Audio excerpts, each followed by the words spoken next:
ابو حمید Saadi رضی اللہ عنہ نے بیان کیا کہ نبی کریم صلی اللہ علیہ وسلم نے ابن طبیعہ کو بنی سلیم کے صدقے کی وصولیابی کے لیے عامل بنایا۔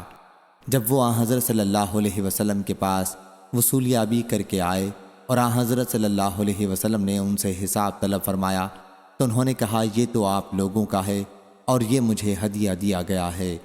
اس پر آن حضرت صلی اللہ علیہ وسلم نے فرمایا کہ پھر تم اپنے ماں باپ کے گھر کیوں نہ بیٹھے رہے؟ اگر تم سچے ہو تو وہاں بھی تمہارے پاس ہدیہ آتا۔ پھر آپ صلی اللہ علیہ وسلم کھڑے ہوئے اور لوگوں کو خطبہ دیا۔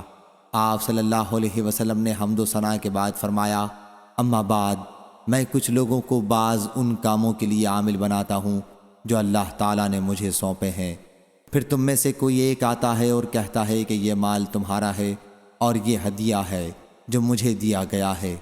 اگر وہ سچا ہے تو پھر کیوں نہ وہ اپنے باپ یا اپنی ماں کے گھر میں بیٹھا رہا تاکہ وہیں اس کا ہدیہ پہنچ جاتا۔ پس خدا کی قسم، تم میں سے کوئی اگر اس مال میں سے کوئی چیز لے گا۔ ہشام نے آگے کا مضمون اس طرح بیان کیا کہ بلا حق کے تو قیامت کے دن اللہ تعالیٰ اسے اس طرح لائے گا کہ وہ اس کو اٹھائے ہوئے ہوگا۔ آگاہ ہو جاؤ کہ میں اسے پہچان لوں گا جو اللہ کے پاس وہ شخص لے کر آئے گا، اونٹ جو آواز نکال رہا ہوگا، یا گائے جو اپنی آواز نکال رہی ہوگی، یا بکری جو اپنی آواز نکال رہی ہوگی۔ پھر آپ صلی اللہ علیہ وسلم نے اپنے ہاتھ اٹھائے یہاں تک کہ میں نے آپ صلی اللہ علیہ وسلم کی بغلوں کی سفیدی دیکھی اور فرمایا کیا میں نے پہنچا دیا؟